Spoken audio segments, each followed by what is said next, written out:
আজকের ভিডিওটিতে recent Trends in human geography এই প্রসঙ্গে আলোচনা করব।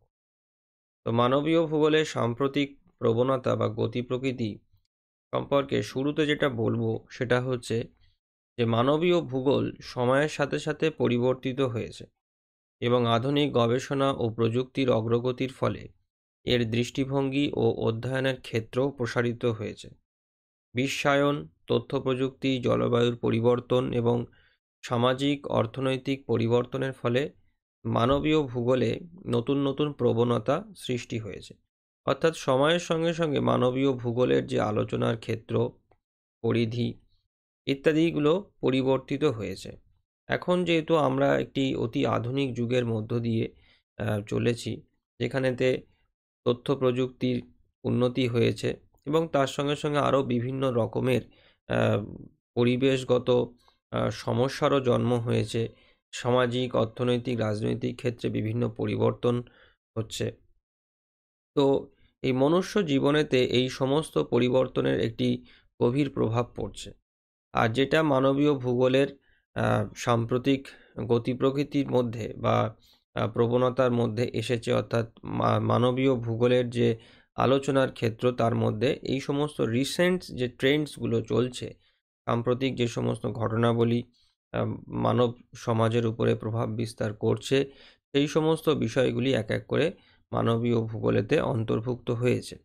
অর্থাৎ শুরুর দিনে যখন ভূগোলের একটি স্বতন্ত্র শাখা হিসেবে মানবীয় ভূগোলের যাত্রা শুরু, সেই সময়ের থেকে আজ বর্তমান কাল পর্যন্ত মানবীয় ভূগোলের যে আলোচনা ক্ষেত্র সেগুলো সময়ের সঙ্গে সঙ্গে পরিবর্তিত হয়েছে। সময়ের সাথে সাথে নতুন নতুন আলোচনার বিষয় মানবীয় ভূগোলের সঙ্গে যুক্ত হয়েছে, যেটা তাকে আরও বেশি সমৃদ্ধশালী করেছে। তো আমরা এখানেতে আজকের ভিডিওটিতে মানবীয় ভূগোলের অতি সাম্প্রতিক যে সমস্ত আহ, উম, আলোচনার সংযোজিত হয়েছে বা যে প্রবণতাগুলো দেখা যায় মানবীয় ভূগোলের আলোচনার ক্ষেত্রে, সেইগুলোর মধ্যে থেকে কিছু আলোচনা আজকে আমরা করব। তো সবার প্রথমে এই রিমোট সেন্সিং ও জিআইএস প্রযুক্তির ব্যবহার বৃদ্ধি পেয়েছে। অর্থাৎ এটা একটি অতি আধুনিক একটি টেকনোলজি, যেটা আমাদের এই মানবীয় ভূগোলের ক্ষেত্রে এখন ব্যবহার করা হয়। তো কিভাবে এটাকে ব্যবহার করা হয়, না এই যে আধুনিক মানবীয় ভূগোলেতে এই জিআইএস অর্থাৎ geographic information system, remote sensing এবং জিপিএস অর্থাৎ গ্লোবাল পজিশনিং সিস্টেম, এই প্রযুক্তির ব্যাপকতর ভাবে ব্যবহার বৃদ্ধি পেয়েছে। তার কতগুলো কারণও আছে এবং কিভাবে সেটা করা হয়। দেখো যে জিআইএস প্রযুক্তির সাহায্যে এই জনসংখ্যার বন্টন, ভূমি ব্যবহার, নগরায়ন, পরিবেশগত পরিবর্তনের যে নিখুঁত বিশ্লেষণ করা সম্ভব হচ্ছে। আর যে কারণেতেই এই প্রযুক্তিকে ব্যবহার করা হয়, কারণ যেহেতু এটা কম্পিউটারাইজড ভাবে অতি আধুনিক একটি প্রযুক্তি, সেই জন্যে আরও পুঙ্খানুপুঙ্খ বিবরণ এবং বিশেষত নির্ভুল বিবরণের জন্যে এই জিআইএস প্রযুক্তিকে ব্যবহার করা হয় এবং এটি ভূগোলেরও বহুল প্রচলিত একটি প্রযুক্তি, যেটাকে ব্যবহার করে ভূগোলের আরও অন্যান্য আর মানবীয় ভূগোল ছাড়াও আরও অন্যান্য ভূগোলের যে শাখাগুলো রয়েছে তাতে এই প্রযুক্তি ব্যবহার করা হয়। আর মানবীয় ভূগোলের ক্ষেত্রেও এখন এই প্রযুক্তিকে ব্যবহার করে মানবীয় ভূগোলের যে বিভিন্ন ব্যাখ্যা সেই মানুষের জীবনযাপন সংক্রান্ত সেগুলোকে দেওয়া হচ্ছে। এছাড়া আরও আছে, দেখো রিমোট সেন্সিং উপগ্রহের মাধ্যমে, উপগ্রহ চিত্রের মাধ্যমে পরিবেশগত পরিবর্তন, নগরায়ন, কৃষি জমির পরিবর্তন এবং প্রাকৃতিক দুর্যোগের তথ্য বিশ্লেষণ করা হচ্ছে। অর্থাৎ স্যাটেলাইটকে কাজে লাগানো হয়েছে। অনেক ক্ষেত্রে অনেক সময়তে কি হয়, আমাদের দুর্গম যে সমস্ত অঞ্চলগুলো থাকে সেই সমস্ত অঞ্চলেতে সশরীরে গিয়ে সেখানকার তথ্য সংগ্রহ করা সম্ভব হয়ে ওঠে না। তো সেক্ষেত্রে উপগ্রহ চিত্রকে কাজে লাগানো হয় এই ক্ষেত্রে। বিভিন্ন পরিবেশগত যে পরিবর্তন হচ্ছে সেগুলোকে বোঝার জন্যে। তারপর নগরায়নের যে গতি প্রকৃতি, কৃষি জমির যে পরিবর্তন আহ, ইত্যাদি বিভিন্ন যে মানব জীবনের সঙ্গে যুক্ত যে গুরুত্বপূর্ণ বিষয়গুলো, সেগুলোকে আরও ভালোভাবে অধ্যয়ন করার জন্যে এই জিআইএস তথা রিমোট সেন্সিং এর মতন প্রযুক্তিকে মানবীয় ভূগোলের মানবীয় ভূগোলের আলোচনার ক্ষেত্রের মধ্যে নিয়ে আসা হয়েছে। অর্থাৎ এই প্রযুক্তিগুলোকে ব্যবহার করা হয় এবং এই সমস্ত বিষয় নিয়ে আলোচনা চলছে। এরপরে দেখো জিপিএসের মাধ্যমেও এই বাস্তব সময়ের মানুষের গতি প্রকৃতি, পরিবহন ব্যবস্থা ও ভূখণ্ড তথা ভূমিরূপের যে পরিবর্তন সেগুলো নিরীক্ষণ করা হচ্ছে। মানে এগুলো কি হয়, এগুলো একদম কারেন্ট ডেটা, একদম রিসেন্ট ডেটাগুলো এগুলো প্রোভাইড করে থাকে, যে কারণেতে এগুলো থেকে খুব সহজেই খুব রিসেন্ট ডেটাটা পাওয়া যায়, যেটা এখনকার বর্তমান পরিস্থিতির ক্ষেত্রে খুবই মানে প্রয়োজনীয়, যে কারণেতেই এই মানবীয় ভূগোলের বিভিন্ন শাখাগুলোর মধ্যেও এই টেকনোলজিগুলোকে ব্যবহার করার প্রবণতা উত্তরোত্তর বৃদ্ধি পাচ্ছে। অর্থাৎ এর থেকে প্রাপ্ত তথ্যকেই আরও মানে বিশ্লেষণের মাধ্যমেতে মানে বিশ্লেষণ করে আরও মানে নিখুঁত বিবরণ আমরা পাচ্ছি। এবং একটি উদাহরণও দিলে বুঝতে পারবে যে এই যে প্রকল্প ভুবন, একটি আমাদের ভারতীয় মহাকাশ গবেষণা সংস্থা অর্থাৎ ইসরো একটি জিআইএস প্ল্যাটফর্ম তৈরি করেছে, যা ভূমি ব্যবহার পর্যবেক্ষণ, বন সংরক্ষণ ও নগর পরিকল্পনার কাজে ব্যবহৃত হয়। তারপর স্মার্ট সিটি মিশন, জিআইএস প্রযুক্তি ব্যবহার করে ভারতের শহরগুলোকে পরিকল্পিতভাবে উন্নত করা হচ্ছে। কারণ আমাদের ভারতবর্ষের অনেক শহর মানে যেগুলো এখন অপরিকল্পিতভাবে বৃদ্ধি পাচ্ছে, যেটার সেইখানকার মানুষজনদের ওপর বা পারিপার্শ্বিক অঞ্চলের উপরেতে একটা খারাপ প্রভাব ফেলছে। তো যে কারণেতে এই স্মার্ট সিটি মিশন এর মাধ্যমেতে জিআইএস প্রযুক্তি কে ব্যবহার করে প্ল্যানিং মানে সুপরিকল্পিতভাবে শহরগুলোকে সাজানো হচ্ছে। তো ইত্যাদি বিষয়গুলো রয়েছে। আচ্ছা, এর পরেতে জলবায়ু ও পরিবেশগত পরিবর্তন। তো বর্তমানেতে জলবায়ু ক্রমাগত বদলে চলেছে, আবহাওয়া জলবায়ু উত্তরোত্তর বদলে চলেছে, এবং তার সঙ্গে আমাদের মানুষের চারপাশের যে পরিবেশ রয়েছে সেই পরিবেশও পরিবর্তন হচ্ছে। তো পরিবেশ মানে মানুষের জীবনযাত্রার ওপরেতে পরিবেশের গুরুত্বপূর্ণ প্রভাব রয়েছে, জলবায়ুর গুরুত্বপূর্ণ প্রভাব রয়েছে। তো সেই যে প্রভাবগুলো কি পড়ছে, সেই বিশ্লেষণ বিভিন্ন অঞ্চলেতে মানুষের জীবনযাত্রা কিভাবে জলবায়ু এবং তথা পরিবেশগত বিভিন্ন পরিবর্তন দ্বারা নিয়ন্ত্রিত হচ্ছে, সেটা তো মানবীয় ভূগোলের আলোচনার একটি অন্যতম বিষয়। তো সেই জন্যে এটা এখন বর্তমানেতে যেভাবে আবহাওয়া জলবায়ু এবং পরিবেশ বদলাচ্ছে, যে কারণেতে এটা মানবীয় ভূগোলের আলোচনাতে আরও বেশি প্রাসঙ্গিক হয়ে উঠেছে।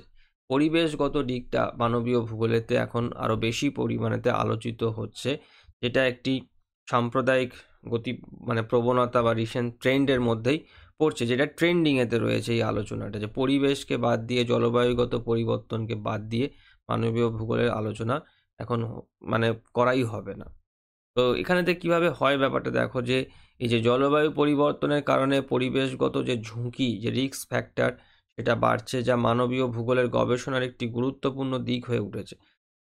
কারণ পৃথিবীর বিভিন্ন অঞ্চলের মানুষের উপরেতে এই পরিবেশগত যে পরিবর্তন, যে চরম জলবায়ুর পরিবর্তন, সেটা এফেক্ট করছে। তো সেটা এখন মানবীয় ভূগোলেতেও আলোচিত হচ্ছে, বিভিন্ন গবেষকরা এর উপরেতে গবেষণাও করছে। যেমন দেখো, যেটা খুব আমাদের এখন মানে যেটা খুবই ভয়ঙ্কর একটি পরিবেশগত পরিবর্তন, যেটা হচ্ছে গ্লোবাল ওয়ার্মিং। পৃথিবীর যে গড় তাপমাত্রা সেটা উত্তরোত্তর বাড়ছে, আর এর কারণেতে সমুদ্রপৃষ্ঠের উচ্চতা বৃদ্ধি পাচ্ছে, কৃষির উপর প্রভাব পড়ছে, আর বিশ্বব্যাপী পানীয় জলের সংকট দেখা দিচ্ছে, এবং উত্তরোত্তর প্রাকৃতিক দুর্যোগ, বিশেষত আবহাওয়া এবং জলবায়ুগত যে প্রাকৃতিক দুর্যোগ, তার মাত্রা বাড়ছে। তো এগুলো মানুষের জীবনযাত্রার উপরেতে খুব মানে খুবই প্রভাব বিস্তার করে থাকে। তো সেই আলোচনা করা হয়। তার সঙ্গে সঙ্গে মানবীয় ভূগোল এখন স্থিতিশীল উন্নয়ন বা সাস্টেনেবল ডেভেলপমেন্ট, যেটা খুবই এখন মানে আমাদের প্রচলিত একটি উন্নয়ন কর্মসূচির মধ্যে চলে এসছে, যে উন্নয়নকে স্থিতিশীল করতে হবে, ধারাবাহিকভাবে করতে হবে। তার সঙ্গে সঙ্গে পরিবেশ রক্ষা এবং পরিবেশ বান্ধব শক্তি নিয়ে গবেষণা করা হচ্ছে মানবীয় ভূগোলের মধ্যে। তার সঙ্গে জলবায়ু ও পরিবেশগত বিপর্যয়ের ফলে জনসংখ্যার যে স্থানান্তরণ, এবং তাও মানবীয় ভূগোলের এখনও একটি অন্যতম গবেষণার বিষয় হয়ে উঠেছে, যে বিশ্বব্যাপী জনসংখ্যার যে বিভিন্ন সময়তে তারা যে স্থানান্তরণ বা পরিব্রাজন করে, তার উপরেতে জলবায়ুর কী প্রভাব, সেটা নিয়েও কিন্তু গবেষণা চলছে। আর এর উদাহরণ হিসেবে আমাদের ভারতবর্ষেরই উদাহরণ দেওয়া যেতে পারে যে সুন্দরবনের যে পরিবেশগত যে বিপর্যয়, অর্থাৎ সমুদ্রের উচ্চতা বৃদ্ধি, যেটা সুন্দরবনেতে মানে গ্লোবাল ওয়ার্মিংয়ের কারণেতে সুন্দরবনের উপকূল অঞ্চলের সমুদ্রপৃষ্ঠের উচ্চতা কিন্তু বাড়ছে। আর ঘূর্ণিঝড় এর প্রভাবেতে যারা দক্ষিণ চব্বিশ পরগনা বা সুন্দরবন লাগোয়া আহ, জেলাতে যারা থাকো আর কি, মানে তারা খুব ভালো করেই জানো যে বছরেতে একটা বা দুটো এরকম বড় ঝড় আসার সম্ভাবনা তৈরিই হয় বঙ্গোপসাগরেতে। তো এই যে ঘূর্ণিঝড়ের যে প্রভাবটা বা প্রকোপটা এখন অনেক বেড়ে গিয়েছে এই দক্ষিণ চব্বিশ পরগনা বা ভারতের উপকূলবর্তী যে সমস্ত অঞ্চলগুলো রয়েছে তাতে। আর এটা জলবায়ু পরিবর্তনকে নির্দেশই করে। তো সেই কারণেতে এই যে সুন্দরবন অঞ্চলে তার যে প্রভাব, কারণ যখন আমফান হয় বা আয়লা যখন হয়েছিল সেই সময়তেও সুন্দরবনের জনজীবন সেই ঘূর্ণিঝড়ের কারণে খুবই বিপর্যস্ত হয়ে পড়েছিল।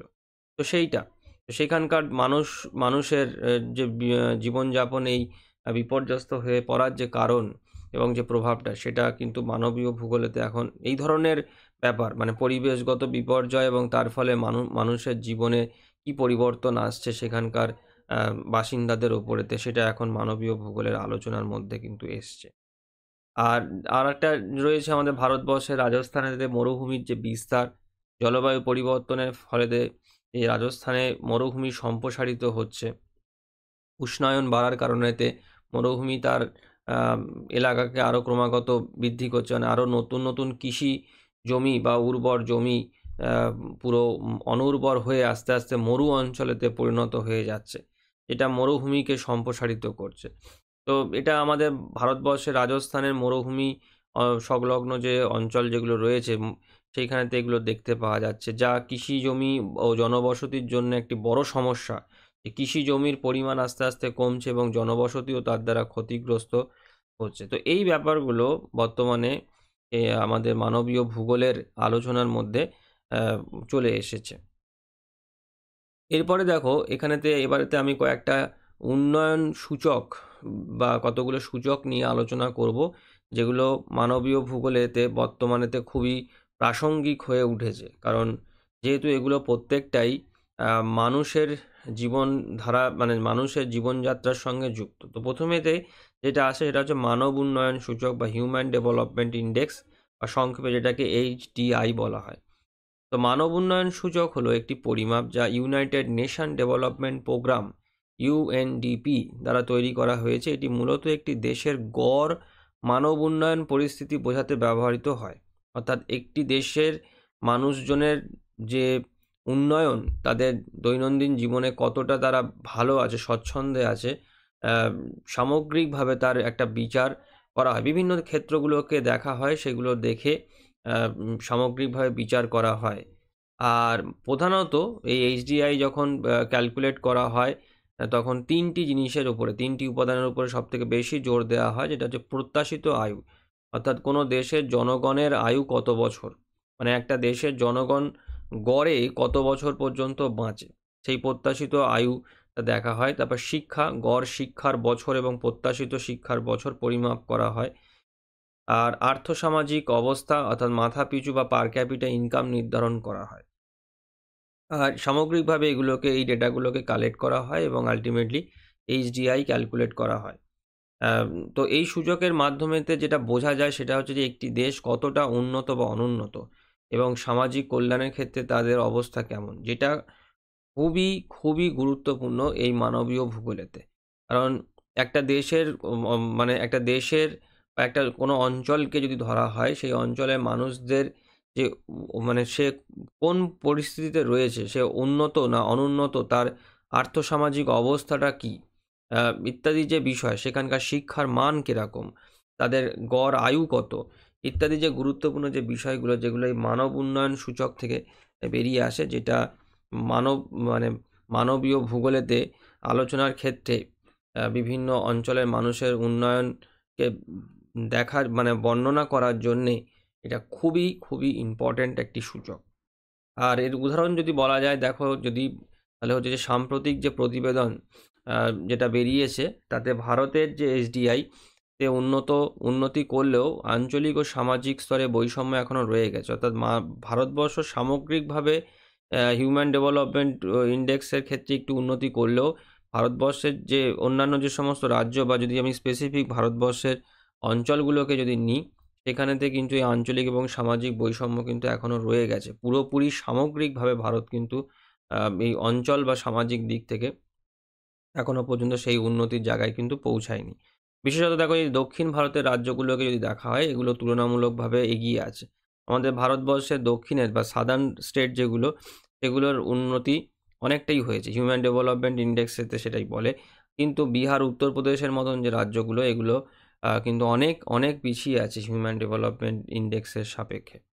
তো এইটা আচ্ছা, এরপরেতে আরেকটি যে গুরুত্বপূর্ণ সূচক নিয়ে আলোচনা করব, যেটা মানবীয় ভূগোলেতে খুবই গুরুত্বপূর্ণ এখনকার সময়ের দিক থেকে দেখতে গেলে, সেটা হচ্ছে লিঙ্গ উন্নয়ন সূচক বা জেন্ডার ডেভেলপমেন্ট ইন্ডেক্স বা জিডিআই। তো এই লিঙ্গ উন্নয়ন সূচক বা জিডিআই হলো এইচডিআইয়ের একটি সম্প্রসারিত রূপ, যা পুরুষ ও নারীদের উন্নয়নের মধ্যে পার্থক্য নির্ণয়ের জন্য ব্যবহৃত হয়। খুবই খুবই গুরুত্বপূর্ণ এটা, কারণ সমাজেতে পুরুষ এবং নারী এরা আমরা সবাই এটা রয়েছি। তো সেক্ষেত্রে এই দুটো যে এই যে জেন্ডারের মধ্যে কতটা উন্নতি হয়েছে, কে কার থেকে এগিয়ে বা পিছিয়ে আছে, বা সমতা কতটা, এগুলো তো দেখা হয়। অর্থাৎ দেখো, এইখানেতে যে এই যে এইচডিআইতে পুরুষ ও নারীদের মধ্যে প্রত্যাশিত আয়ু, শিক্ষা, আয় বৈষম্যের ভিত্তিতে তুলনা করা হয়। যদিও একটি দেশের জিডিআই কম হয়, তবে বোঝা যায় যে সেখানে লিঙ্গ বৈষম্য বেশি। আর অর্থাৎ পুরুষদের তুলনায় নারীরা কম সুযোগ সুবিধা পাচ্ছে। তো এই যে আমাদের মানব সমাজ, এই মানব সমাজে নারী এবং পুরুষ উভয়েরই বাস। সেক্ষেত্রে এই বিশেষত আমাদের এই যে সমাজ, বিশেষ করে যদি আমরা আমাদের ভারতের কথা যদি বলি, তাহলে আমাদের ভারত হচ্ছে পুরুষতান্ত্রিক সমাজ। এখানেতে পুরুষেরা যে সুযোগটা পায়, সেই সুযোগ কিন্তু নারীরা সেই অর্থে কিন্তু পায় না। বিশেষ করে যদি আমি গ্রামাঞ্চল বা প্রত্যন্ত গ্রাম্য এলাকার ক্ষেত্রে যদি দেখি, সেখানে কিন্তু সেইটা অনেক বৈষম্য তৈরি করেছে, যেটা এই জেন্ডার ডেভেলপমেন্ট ইন্ডেক্সের মাধ্যমে উঠে আসে। শহর অঞ্চলের ক্ষেত্রে হয়তো বৈষম্যটা অনেকটা কম, কিন্তু গ্রামাঞ্চল বা প্রত্যন্ত গ্রাম্য এলাকাগুলোর ক্ষেত্রে কিন্তু বৈষম্য অনেকটাই বেশি। ঠিক আছে, তো এই মানে এইচডিআই এর মতন, মানে হিউম্যান ডেভেলপমেন্ট ইন্ডেক্সের মতন জেন্ডার ডেভেলপমেন্ট ইন্ডেক্স আরও একটি গুরুত্বপূর্ণ সূচক, যার মাধ্যমেতে অনেক কিছু মানবীয় বৈশিষ্ট্যের দিক, বিশেষত নারী পুরুষের মধ্যের যে বৈষম্যের যে দিকটি, সেটি উঠে আসে, আর যেটা মানবীয় ভূগোলের আলোচনাতে খুবই প্রাসঙ্গিক বর্তমানে দিক থেকে দেখতে গেলে। আর এর উদাহরণ যদি দেয়া যায়, তাহলে ভারতে নারী পুরুষের মধ্যে এই যে শিক্ষাগত ও স্বাস্থ্যগত ক্ষেত্রে উন্নতি হলেও কর্মসংস্থান ও নেতৃত্বের দিক থেকে নারীরা এখনও বেশ পিছিয়ে আছে। 2023 সালের রিপোর্ট অনুযায়ী যদি বলা হয়, তাহলে ভারতের জিডিআই এর মান পুরুষদের তুলনায় নারীদের উন্নয়নের ক্ষেত্রে বেশ কম রয়েছে। অর্থাৎ বলাই যায় যে এই জেন্ডার ডেভেলপমেন্ট ইন্ডেক্সের ক্ষেত্রে আমাদের ভারতীয় পুরুষরা যেভাবে বিভিন্ন ক্ষেত্রগুলোতে এগিয়েছে, সেই তুলনায় মেয়েরা কিন্তু অনেকটাই পিছিয়ে আছে। এরপরে তো দেখো, আরেকটি যেটা খুবই গুরুত্বপূর্ণ সূচক রয়েছে, যেটা হচ্ছে পভার্টি ইন্ডেক্স বা দারিদ্র্য সূচক। এই দারিদ্র্য সূচক মানুষের যে মৌলিক চাহিদা পূরণের অক্ষমতার পরিমাণ বোঝাতে ব্যবহৃত হয়। এটি দুটি প্রধান রূপে ভাগ করা হয়। একটা হচ্ছে চরম দারিদ্র্য অর্থাৎ অ্যাবসলিউট পভার্টি, আর একটা হচ্ছে আপেক্ষিক দারিদ্র্য অর্থাৎ রিলেটিভ পভার্টি।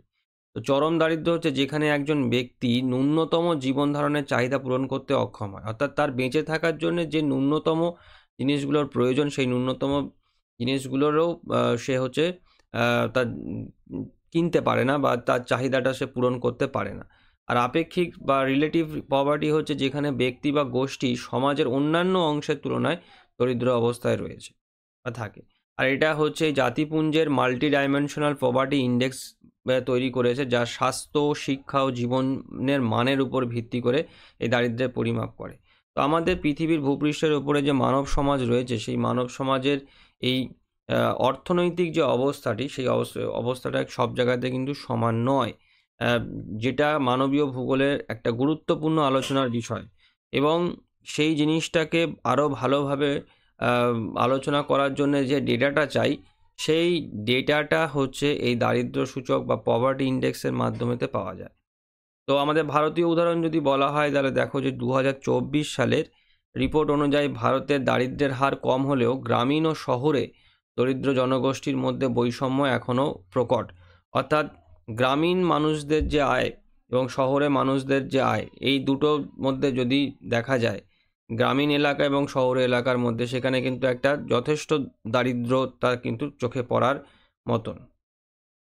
এবং বিশেষ করে দলিত ও আদিবাসী সম্প্রদায়গুলো কিন্তু এখন সেই মৌলিক সুযোগ সুবিধা থেকে বঞ্চিত, অর্থাৎ যেটা চরম দারিদ্রতা নির্দেশ করে, যেটা যে তার বেঁচে থাকার জন্য ন্যূনতম যেটুকুনি রসদের প্রয়োজন হয় সেইটুকুনিও সে স্বচ্ছন্দে জোগাড় করতে পারে না, জীবন ধারণের ন্যূনতম চাহিদা সে পূরণ করতে পারে না।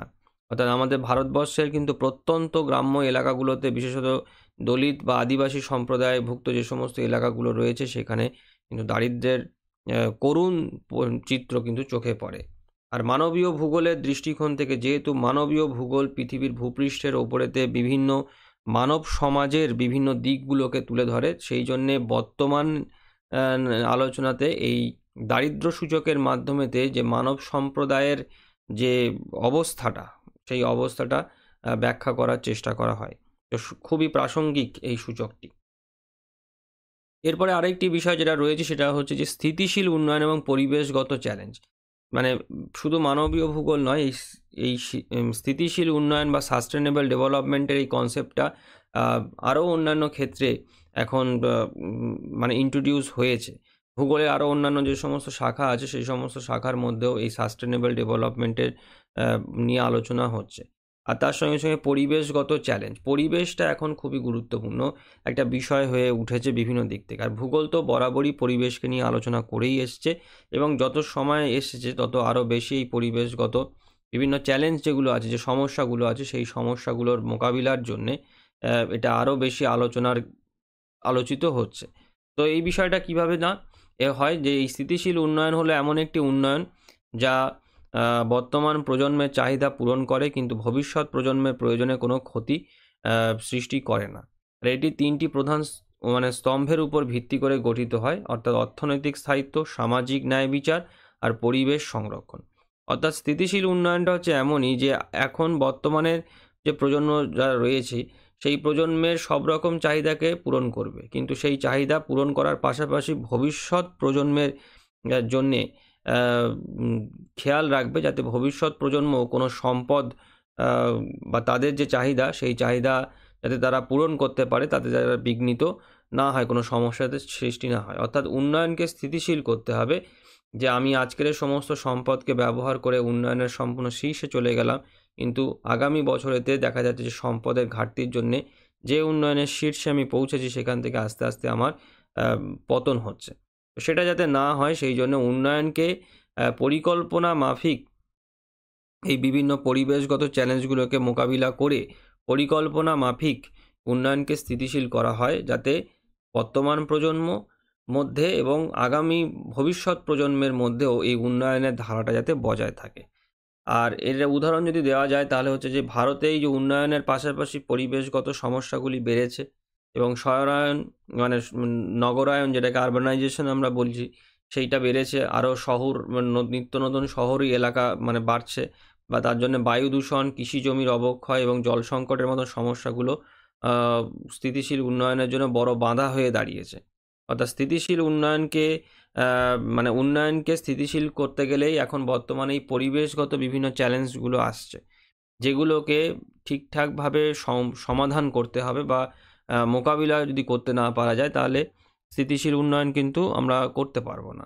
তো আমাদের ভারতবর্ষের ক্ষেত্রে যেরকম শহরের আকার আয়তন বা শহরে মানে নগরায়নের পরিমাণ যেহেতু বেড়েছে, এবং তার সঙ্গে সঙ্গে আরও সেই সংক্রান্ত যে পরিবেশগত সমস্যা, যেমন বায়ু দূষণ ইত্যাদি বেড়েছে, তো এগুলোকে সবার প্রথমেতে সমাধান করতে হবে, বা কিছুটা হলেও আস্তে আস্তে কমিয়ে নিয়ে আসতে হবে, এবং তারপরেতেই এই স্থিতিশীল উন্নয়নের ব্যাপারটাকে কন্টিনিউ করতে হবে। তো মানবীয় ভূগোলের দৃষ্টিকোণ থেকে স্থিতিশীল উন্নয়ন এবং বিভিন্ন পরিবেশগত যে চ্যালেঞ্জ যেগুলো যেগুলো মানুষের কার্যকলাপের ফলে নিত্যদিন তৈরি হচ্ছে, সেটা কিন্তু আলোচিত হয়ে থাকে। কারণ দিনের শেষে যে উন্নয়নমূলক কর্মসূচি, সেটা মানুষের জন্যেই, এবং মানুষের বেঁচে থাকার জন্যেই। তো যে কারণেতে এটা এখন বর্তমানেতে আমাদের মানবীয় ভূগোলের আলোচনার খুবই একটি প্রাসঙ্গিক দিক হয়ে, বা প্রবণতা বলতে পারো, বা ট্রেন্ড হয়েছে। এরপরে আসছে বিশ্বায়ন বা গ্লোবালাইজেশনের মতন ব্যাপার, যে বিশ্বায়ন মানবীয় ভূগোলের একটি বড় প্রবণতা বা ট্রেন্ড। এর ফলেতে অর্থনীতি, সংস্কৃতি এবং বসতির বিন্যাসের পরিবর্তন ঘটেছে। অর্থাৎ বিশ্বায়ন যেদিন থেকে হওয়া শুরু হয়েছে, আস্তে আস্তে মানুষের জীবনযাত্রার মধ্যে কিন্তু এই বিশ্বায়নের প্রভাবের ফলেতে বড় পরিবর্তন হয়েছে। যেমন নগরায়ন দ্রুত বৃদ্ধি পেয়েছে, বিশেষ করে উন্নয়নশীল দেশগুলোতে। মেগা সিটি এবং মেট্রোপলিটন অঞ্চল গঠিত হয়েছে। স্মার্ট সিটি বা পরিকল্পনা এবং স্থিতিশীল নগর উন্নয়ন মানবীয় ভূগোলে নতুন দিক হয়ে উঠেছে। বিশ্বব্যাপী শ্রম অভিবাসন ও বহুজাতিক কোম্পানির প্রসারের ফলে শহরগুলির অর্থনৈতিক কাঠামো পরিবর্তিত হয়েছে। অর্থাৎ মানুষ কাজের জন্যে পরিব্রাজন করেছে, এবং সেটা দেশের সীমা পেরিয়েও আন্তর্জাতিক স্তরেতেও হয়েছে। বিভিন্ন বহুজাতিক সংস্থা বিভিন্ন দেশেতে তাদের কোম্পানিগুলো মানে স্থাপন করেছে। যেরকম আমাদের ভারতবর্ষেতেও বিভিন্ন বিদেশি কোম্পানি বিভিন্ন শহরগুলোতে তাদের মানে কারখানা বলো বা অফিস বলো স্থাপন করেছে, যার ফলেতে গ্রামাঞ্চল থেকে কাজের আশাতে প্রচুর মানুষ সেই সমস্ত শহর অঞ্চলগুলোতে মানে পরিব্রাজন করেছে। তো এইগুলো বিশ্বায়নের একটা বড় প্রভাব। এটা যেরকম দেখো, এই মুম্বাই, দিল্লির মতন মেগা মেগা মানে মেগা সিটির বিকশিত হচ্ছে।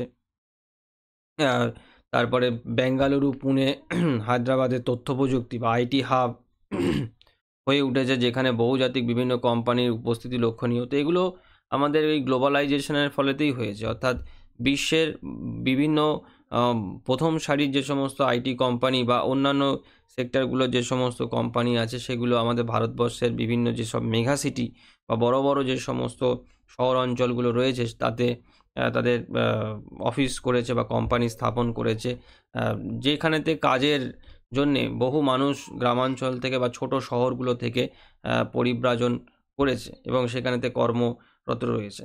এবং সারা বিশ্বের ক্ষেত্রেও দেশের সীমা পেরিয়েও এরকম বহু ভারতীয় যারা আর কি বিভিন্ন অন্যান্য বিদেশি কোম্পানিতে বিভিন্ন দেশেতে কর্মরত রয়েছেন। তো এইটা গ্লোবালাইজেশনের একটা ফল, যেটা আমাদের বিশ্বব্যাপী মানব সমাজের উপরেতে বিভিন্ন দেশের জনজাতির উপরেতে প্রভাবটা ফেলেছে। আর যে কারণেতেই এই গ্লোবালাইজেশন বা বিশ্বায়নের যে আলোচনা, সেটা এখন খুব প্রাসঙ্গিক হয়ে উঠেছে মানবীয় ভূগোলে। এরপরে সামাজিক ও সাংস্কৃতিক পরিবর্তন। মানবীয় ভূগোলে সামাজিক ও সাংস্কৃতিক পরিবর্তন গুরুত্ব পাচ্ছে, কারণ সমাজ সংস্কৃতি সদা পরিবর্তনশীল, পরিবেশ সদা পরিবর্তনশীল। সেই পরিবেশের পরিবর্তনের সঙ্গে সঙ্গে মানবীয় ভূগোলের যে চিন্তাধারা, যে আলোচনা, সেগুলোও কিন্তু পরিবর্তিত হয়েছে। যেমন গণতন্ত্র, নারীর ক্ষমতায়ন, সামাজিক ন্যায় বিচার এখন মানবীয় ভূগোলের গবেষণার অন্যতম ক্ষেত্র। এগুলো নিয়ে আলোচনা হচ্ছে, গবেষণা চলছে।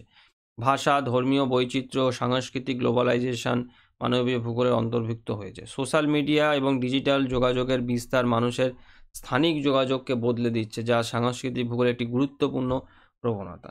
অর্থাৎ বর্তমানে যে ইন্টারনেট এই আসার আবিষ্কার হওয়ার ফলে মানুষের মধ্যে যে যোগাযোগটা, সেই যোগাযোগের পুরো মানেই পাল্টে গেছে। সারা বিশ্ব এখন মানুষের ঘরের মধ্যে এসে গেছে বলতে পারো। যে যোগাযোগ ব্যবস্থাটা ইন্টারনেটের দৌলতে, সোশ্যাল মিডিয়ার দৌলতে এখন যোগাযোগ করাটা, সারা বিশ্বের মানুষের সঙ্গে যোগ স্থাপন করা, এটা কোনো ব্যাপারই নয় এখনকার সময়তে। তো এই বিষয়গুলো সময়ের সঙ্গে সঙ্গে যে অতি আধুনিক যে সমস্ত বিষয়গুলো প্রযুক্তিগত বলো বা অন্যান্য, যেগুলো মানুষের জীবনের সঙ্গে ওতপ্রোতভাবে এখন জড়িয়েছে, সেই বিষয়গুলো এই বিভিন্ন সামাজিক এবং সাংস্কৃতিক যে সমস্ত পরিবর্তন যেগুলো হয়েছে বা আগামী দিনেও যেগুলো হবে আরও, এগুলো এখন আস্তে আস্তে মানবীয় ভূগোলের আলোচনার মধ্যে চলে এসছে এবং এগুলো ট্রেন্ডিং হয়েছে এখন। আর উদাহরণ হিসেবে দেখো যে উত্তর পূর্ব ভারতের অনেক আদিবাসী সম্প্রদায়ের জীবনধারার পরিবর্তন এসেছে, কারণ তারা শহরগুলিতে অভিবাসন করছে কাজের জন্যে। উত্তর পূর্ব ভারতের অনেক শুধু উত্তর পূর্ব নয়, ভারতবর্ষের এরকম অনেক আদিবাসী অধ্যুষিত বা পিছিয়ে পড়া অঞ্চল রয়েছে, যেখানেতে মানুষ কাজের জন্যে, কাজের আশাতে বিভিন্ন শহরগুলিতে পরিব্রাজন করছে।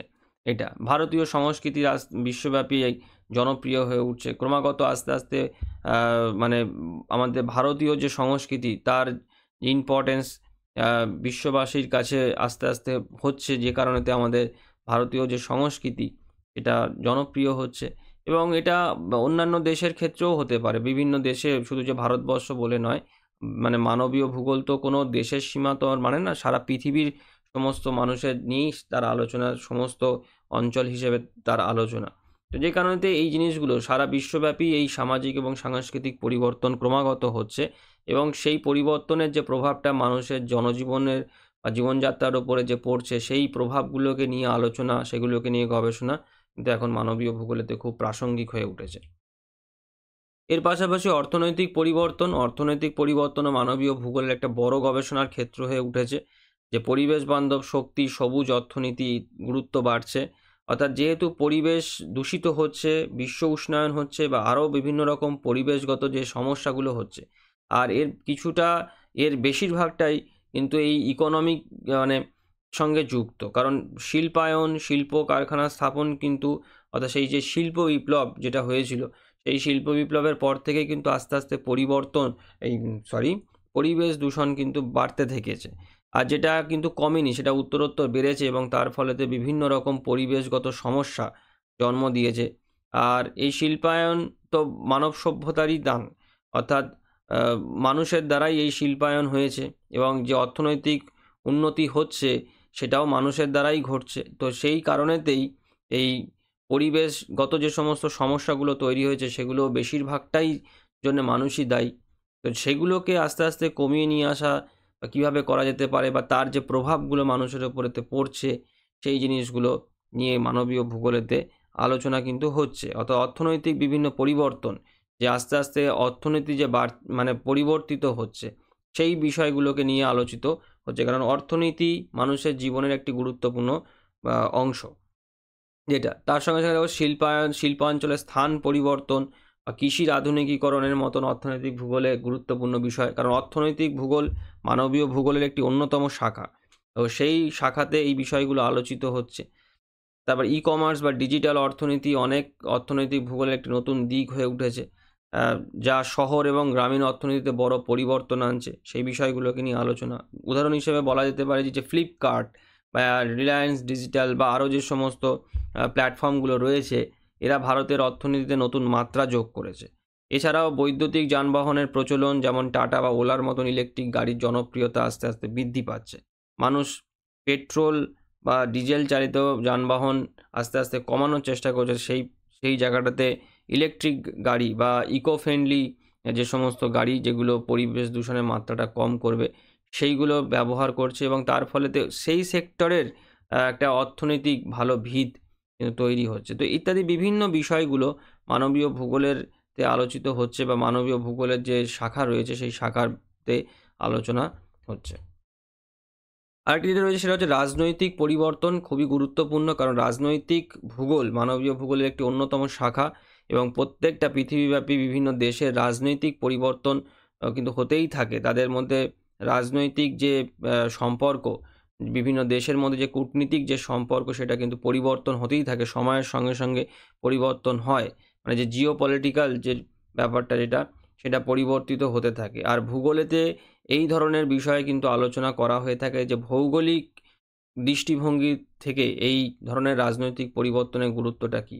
তো রাজনীতি যেহেতু আমাদের মানুষের জীবনের সঙ্গে ওতপ্রোতভাবে জড়িত, তাই রাজনৈতিক পরিবর্তন মানবীয় ভূগোলেতে আলোচনার মধ্যে আসছে।